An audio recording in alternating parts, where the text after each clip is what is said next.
kuri iyi tariki enye Nyakanga 2026 abanyarwanda batuye mu gihugu cya Kenya bifatanyije n'inshuti z'u Rwanda mu kwizihiza umunsi wo kwibohora. Aba baturage kandi ni abaturage basanzwe ari abanyarwanda gusa ku mpamvu z'akazi, impamvu zo kwiga ndetse n'izindi mpamvu zitandukanye baba mu gihugu cya Kenya bifatanyije n'abanyarwanda muri rusange umunsi wo kwibohora, aho basangiye amafunguro bagakora ibirori ndetse bakishimira ibyo twagezeho cyangwa se ibyo u Rwanda rumaze kugeraho, by'umwihariko mu kwizihiza kwibohora ku nshuro 32 n'ubundi kubera yuko biri mu nshingano zabo. Uyu munsi none bimaze kugaragara neza ko abanyarwanda n'abaturarwanda cyane cyane abatuye hanze y'u Rwanda gusa b'abanyarwanda cyangwa se bafite inkomoko mu Rwanda bamaze kugaragara mu bihe bitandukanye bizihiza iminsi mikuru itandukanye, by'umwihariko ifite ihurira na gahunda za leta cyane cyane mu kwishimira ibyo u Rwanda rugezeho cyangwa se n'izindi gahunda zitandukanye n'ubundi zifite aho zihurira na leta y'u Rwanda.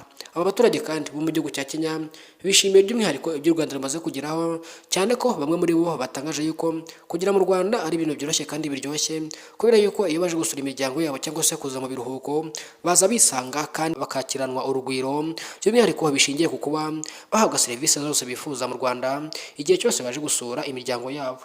Uyu munsi none leta y'u Rwanda mu myaka irenga 32 u Rwanda rwateye intambwe by'umwihariko muri gahunda zitandukanye za leta, harimo nk'ubucuruzi, ubuvuzi, ibikorwa remezo ndetse n'ibindi bitandukanye nko guteza imbere umuturage. Nk'uko uyu munsi none intero ari imwe, umuturage ku isonga, kubera yuko ni inshingano za leta y'u Rwanda gukunda abaturage bose icyarimwe kandi ikabakunda bingana.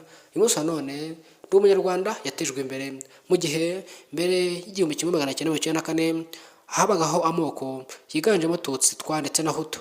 Ibi ngibi rero byakuyeho hashyirwa irangamuntu imwe ihuriyemo ijambo umunyarwanda, umuturarwanda ndetse umwana w'u Rwanda.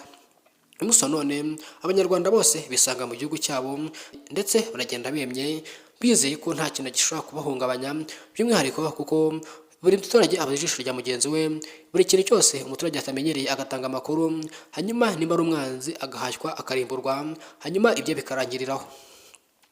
Uyu munsi none rero leta y'u Rwanda yateye intambwe mu guteza imbere umubano, ubumwe n'ubwiyunge mu baturage, kugeza kuba byararenze mu gihugu indani cyangwa se mu gihugu imbere bikagera hanze y'u Rwanda, by'umwihariko mu ntara ya diaspora ikunze kubamo abanyarwanda bafite inkomoko mu Rwanda gusa baba hanze ku mpamvu z'akazi cyangwa se ku bw'izindi mpamvu z'imibereho.